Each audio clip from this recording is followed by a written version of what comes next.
देखिए इस तरह से सवाल होता है, इस तरह का जो सवाल होता है इसमें क्या होता है, इस x की वैल्यू निकालनी होती है। इसको मान लिया जाता है a, इसको मान लिया ये x है और इस पूरे को b मान लिया जाता है। तो ax बराबर b लिखा हुआ है समझ लिए, और हमें x की वैल्यू निकालनी है, फाइंड द वैल्यू x। इस तरह की तो ये जो x है इसको हमें कुछ ना कुछ लेट करना पड़ेगा, कुछ ना कुछ मानना हाँ पड़ेगा। तो उसको हम a b c मान लेते हैं। ये एक ही रो है, वन रो है, ठीक है क्लियर। तो हमने इसको ये ए बी सी माना और ये इसके मल्टीप्लाई में है, ठीक है।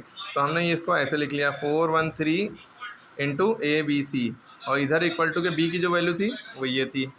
अब हमें एक चीज़ दिख रही है, इसमें कितनी रो कितने कॉलम है।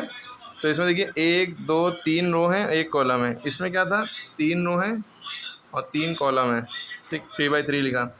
अब इसमें एक रो है और 3 कॉलम है, 1 2 3।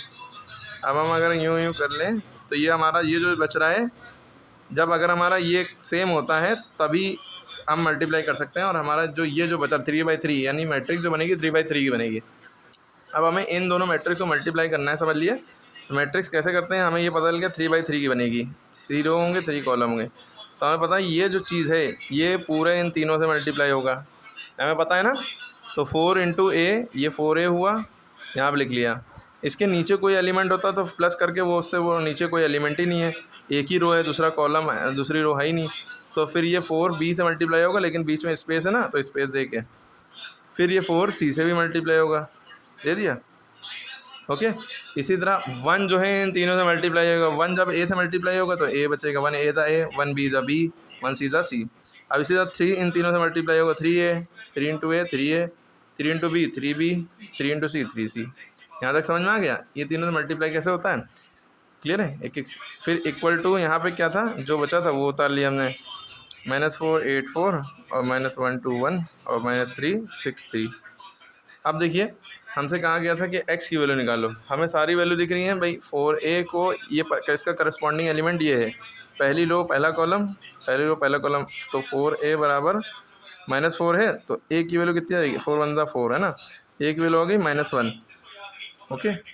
इसी तरह 4b बराबर 8 दिख रहा है, 4b बराबर 8 है, 4 1 4 4 2 8, b की वैल्यू कितनी आ गई, 2 आ गई।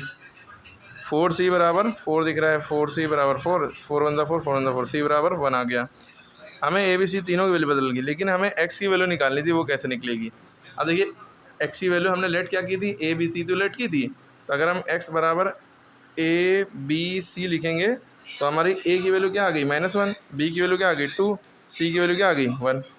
यही x की वैल्यू है, यही आंसर हो गया। क्लियर हो गई बात। ये याद रखिएगा जब हमें लेट करना हो तो इसको देख के लेट करिएगा कि जितना इतना जिसका इतना ये पहला वाला रो होता है, दूसरा वाला कॉलम। तो इसमें 3 रो हैं, 3 पहले लिखा, 1 कॉलम है 1।